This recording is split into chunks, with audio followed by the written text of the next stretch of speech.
안녕하세요. 주잘할 수알못 부부입니다. 부부입니다. 오늘의 주제는 무엇인가요? 네. 요즘 어딜 가나 주식 얘기를 많이 하다 보니까 조금, 이건 위험하다 하는 투자를 하시는 분들이 많이 있더라고요. 예를 들어 카카오 게임즈를 완전 고점에 사서 큰 손해를 보고 있다든지, 이미 기업은 버블의 영역에 들어갔고, 장이가 정해놓은 판매 가격도 이미 뛰어넘었는데, 더 오를 것 같다고 못 팔고 있다든지, 그래서 오늘은 인간의 편향에 대해 이야기를 하려고 합니다. 정확히는 인간의 편향을 인지하고 편향을 피할 수 있는 의사결정 시스템을 만들어 놓아야 한다라는 주제로 이야기를 해보려고 합니다. 저도 주식을 하면서 느끼는 게 주가가 빠지면 여기서 더 빠지는 건 아닌지 너무 불안한 감정이 들더라고요. 그리고 주가 차트를 보고 있으면 저점에 사서 고점에 팔았으면 100% 수익도 벌 수도 있는 거 아닌가? 이런 생각에 주식으로 많이 벌 수 있는 이런 가능성이 무궁무진한데 왜 내 수익률이 이렇게 낮지? 이런 생각도 들게 되고요. 처음엔 다 이런 걸까요? 아내가 방금 말한 감정들이 다 인간의 편향 때문이라고 생각하시면 될 것 같아요. 인간의 편향이 무엇인지 정확히 정의부터 해보면 자아가 이성을 방해하는 힘이라고 생각을 합니다. 이를 이해하기 위해서는 사람이 어떻게 사고하고 어떻게 감정을 느끼고 어떻게 의사결정하게 되는지 그 메커니즘에 대한 이해를부터 해보겠습니다. 들으시는 분들은 지금 이 주제가 주식 투자랑 너무 벗어난 얘기가 아닌가 생각하실 수도 있을 것 같아요. 그래도 저는 이런 지혜가 꼭 필요하다라고 생각이 드는 게 투자를 하면서 생기는 감정들이 판단에 방해가 된다는 생각이 많이 들더라고요. 실제로 주변에 투자하시는 분들 보면 주가가 오르면 과하게 들뜨고 떨어지면 또 과하게 우울해지는 경우들이 있어서 남편은 근데 상대적으로 항상 차분함을 잘 유지하는 것 같아요. 그래서 남편 얘기를 들어보시면 여러분도 많은 도움이 되실 것 같아요. 네, 고마워요. 그러면 그 사람의 내면이 어떤 메커니즘에 의해 움직이는지 한번 하나씩 이야기를 해보겠습니다. 일단 우리 내면이 어떻게 움직이는지 아는 방법에 대해 이야기를 해보죠. 우리가 지식을 얻게 되는 방법은 크게 두 가지입니다. 하나는 귀납법. 예를 들어서 겨울의 날씨가 춥다고 우리가 알고 있는 이유는 항상 겨울이 되면 추웠던 경험들이 하나하나 모여서 겨울은 춥구나 라는 지식을 얻게 되는 겁니다. 이런 방식이 귀납법이죠. 두 번째는 연역법입니다. 불량식품보다는 야채를 먹어야 건강할 거야 라는 명제를 정해놓고 야채를 먹으면서 살다 보니 건강해지는 걸 확인해서 명제를 확인하는 방법으로 지혜를 얻는 것이죠.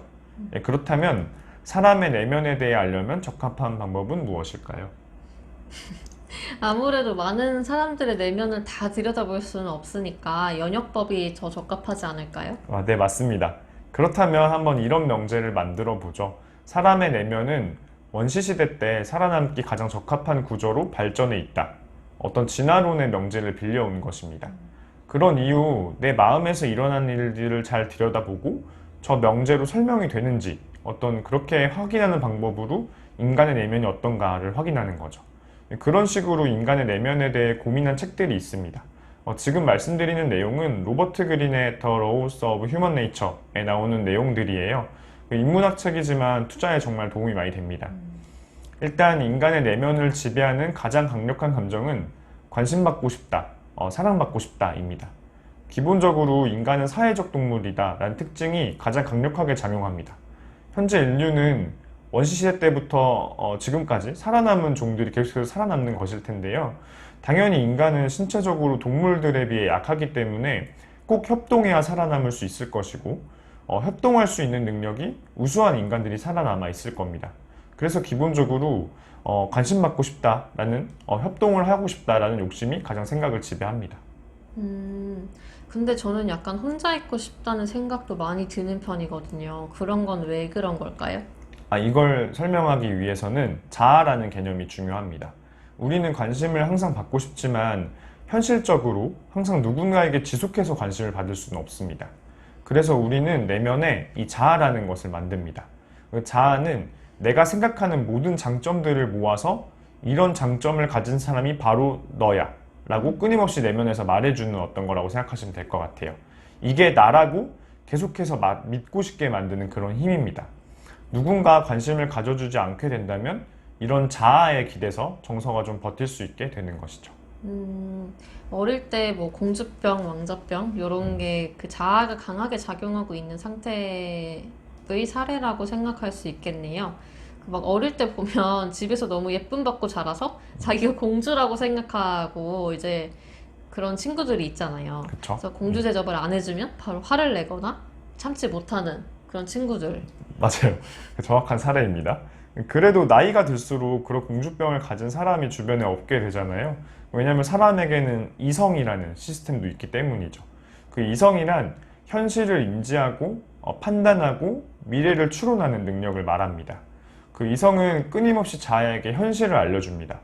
자아가 끊임없이 난 공주야 라고 하면 이성은 너는 사랑받아야 할 존재지만 공주는 아니야. 많은 사람들이 아무 이유 없이 너에게 대접해줘야 되는 의무는 없어 라고 알려주는 거죠.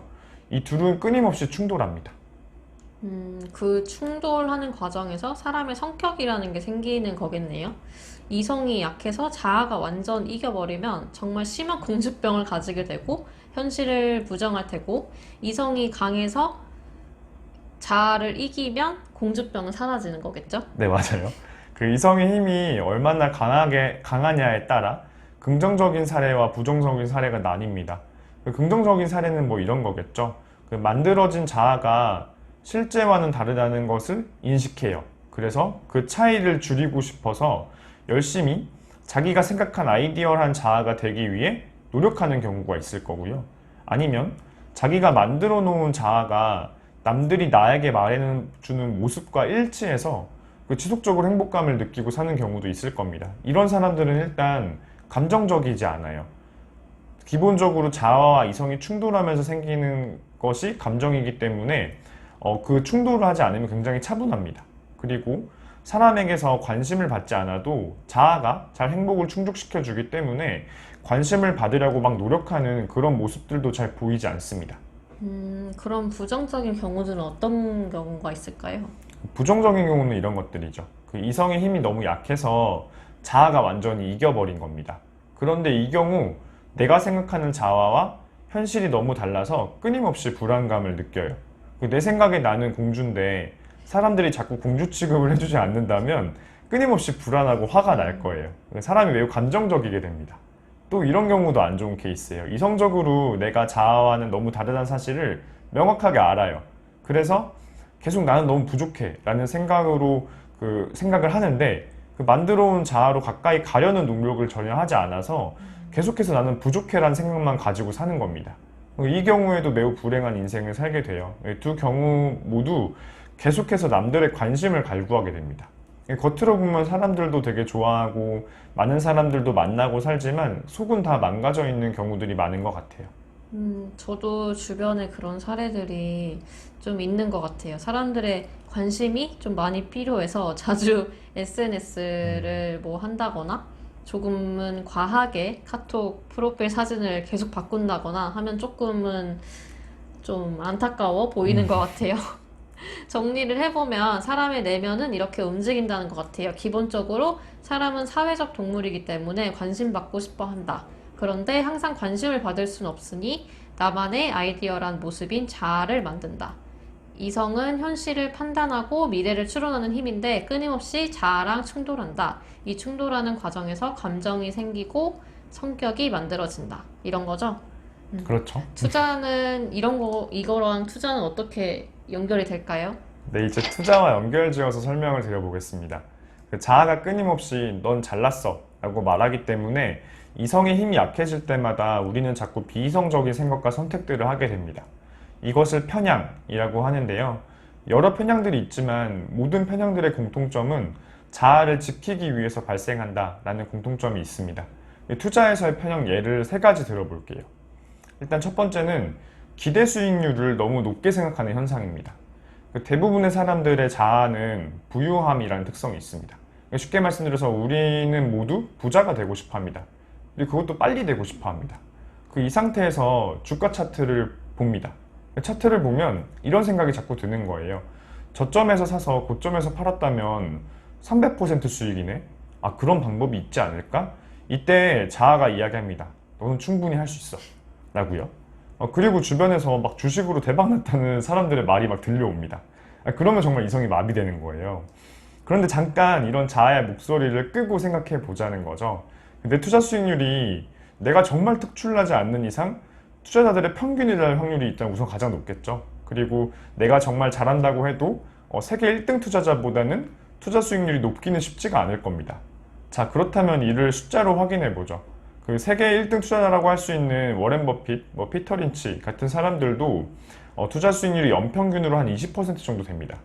그리고 사실 평균적인 투자 수익률이라는 건 정확한 통계는 없는데 평균적으로 사실 마이너스인 사람들이 훨씬 많을 겁니다. 내가 잘한다고 해도 내 투자 수익률은 사실 그 둘 중간에 어디쯤이겠죠. 그리고 사실 무위험 채권 이자율도 그 요즘 해봐야 한 2% 수준이거든요. 근데 하이힐드 채권, 쉽게 말해서 엄청 위험한 채권도 보통 한 7에서 10% 정도 이자율이에요. 무위험 대비 위험하니까 리스크 프리미엄을 한 5에서 8% 정도 주는 거죠. 그런데 내가 투자하는 주식 수익률이 기대 수익률이 100%다? 이건 진짜 엄청 위험한 투자를 하겠다는 겁니다. 하이힐드 채권의 무위험이자 채권 대비 리스크 프리미엄이 한 5에서 8% 정도인 건데 주식 기대 수익률이 100%다? 이건 리스크 프리미엄을 거의 98%포인트 준다는 거거든요. 근데 이거 진짜 거의 망해가는 회사에 투자했는데 갑자기 막 대박나는? 거의 이런 상황이어야 말이 되는 리스크 프리미엄인 거죠. 현실적으로 그래서 100% 수익률이라는 거 정말 기대하기 힘듭니다. 그런데 넌 할 수 있어 라고 자꾸 자아가 말하는 것이 편향이고 좀 이렇게 생각하시는 사람들이 많아서 좀 위험한 투자를 하게 된다라는 거죠. 맞아요. 주변에 돈 잃은 사람들에 대한 소문은 잘 없고, 막 몇백 프로 벌었다는 이런 것만 소문이 나니까 나도 할 수 있지 않을까? 이런 생각을 참 할 수밖에 없는 것 같아요. 이것도 다 인간의 편향 때문인 거라고 생각을 하니 정신을 차릴 필요가 좀 있을 것 같아요. 다른 사례는 무엇이 있을까요? 그 두 번째는 그 다가오는 기회들이 다 너무 좋게 보이는 편향이에요. 그 위에서 말한 편향과 사실 발생하게 되는 원인은 비슷합니다. 나는 너무 부자가 되고 싶어. 나는 뛰어나. 라는 자아의 목소리 때문에 이성이 마비됩니다. 그때 다가오는 기회들은 다 주가 10배씩 오를 엄청난 기회들처럼 보이게 될 확률이 높아요. 그 예를 들어 볼게요. 제약회사에 다니는 친구가 있습니다. 그 친구랑 밥을 먹다가 그 친구가 이야기를 해줍니다. 야, 우리 회사 이번에 신약 개발 FDA 하겠다고 신청했어. 주식 사야 되지 않을까? 이러면 보통 이렇게 생각을 합니다. 와, 이거 대박 기회 아닌가? 이 친구를 아는 나만 잡을 수 있는 대박 기회 아니야? 와, 진짜 이거 되면 주가 10배 가겠네? 빚내서 한번 인생 걸자. 그래, 최근에 다른 제약 주식도 이렇게 올랐지? 아, 그치, 아, 맞네. 이거 무조건 사야 되네. 그래, 빚내 사자. 부자가 되고 싶은 욕심이 너무 크고 이성의 힘이 좀 약한 사람들은 다 이런 과정을 거쳐서 다가오는 기회들을 엄청나게 과대 해석하는 경향들이 있습니다. 아, 정말. 주변에 누가 이렇게 얘기하고 생각한다면 너무 막 답답하고 그럴 것 같아요. 이런 사람들이 나중에 한강 간다는 소리를 하게 되는 거겠죠? 저 세 번째 사례는 어떤 게 있을까요? 방금 두 번째 사례에서 아, 맞아. 최근에 다른 제약주도 뉴스 한 방에 주가 엄청 올라갔지? 라고 생각하게 된다고 그랬잖아요. 그 세 번째 사례는 이것과 관련이 있습니다. 그 사람은 기본적으로 바로 잘 떠오르는 현상이 미래에 일어날 일이 높다라고 생각합니다. 흔히 자신이 감이 좋아 라고 과신하는 사람들 있죠. 그런 자아가 다 조금씩 있기 때문에 잘 떠오르는 미래가 무조건 일어날 것이라고 과신하게 되는 성이 기본적으로 있는 거죠. 아까 위에서 말했듯이 최근에 비슷한 사례가 있었다고 실제 그 일이 일어날 것이라고 기대하는 건 다소 비이성적입니다. 특히 그렇게 비슷하지 않을 땐 더 비이성적이죠. 그런데 전에 사례에도 봤듯이 뉴스가 나오면 제약주는 폭등한다 라는 비슷한 사례가 있으면 그런 일이 또 일어날 것이라고 생각하는 인간의 편향이 있는 겁니다. 이런 게 사고에 끼면 굉장히 비이성적인 투자를 할 가능성이 높은 거죠. 정말 다 신경 쓰지 않으면 이렇게 굉장히 비이성적이게 행동할 가능성이 많은 것 같아요. 이런 비이성적인 편향들을 어떻게 하면 막을 수가 있을까요? 네, 우리가 이런 편향에서 벗어나는 방법은 하나입니다. 그 숫자로 사고하라 라는 건데요. 숫자로 사고하면 여기에는 편향이 끼어들 여지가 많이 없습니다. 예를 들어서 1 더하기 1은 2이다 라는 사실은 아주 한할 때 봐도 아주 기쁠 때 봐도 언제나 변함이 없습니다. 여러분이 무언가를 결정했을 때 숫자를 기반으로 판단하지 않았다면 그것에는 굉장히 비이성적인 편향들이 껴있을 가능성이 매우 매우 높습니다. 예를 들어 이런 거죠. 그 고등학교 때 보통 이제 대학교를 가야 되니까 공부를 다 열심히 하잖아요. 기본적으로 공부가 끝나고 나면 분명히 이런 생각이 듭니다. 아, 너무 열심히 했다, 오늘. 여기엔 사실 엄청 편향이 많이 껴있을 확률이 높아요. 매일매일 공부하는 시간을 재봐야죠. 그러면 그 기분은 엄청 열심히 하는 기분이 드는데 막상 시간을 재보면 과거 공부한 시간보다 적은 경험들 상당히 많이 할 수 있습니다.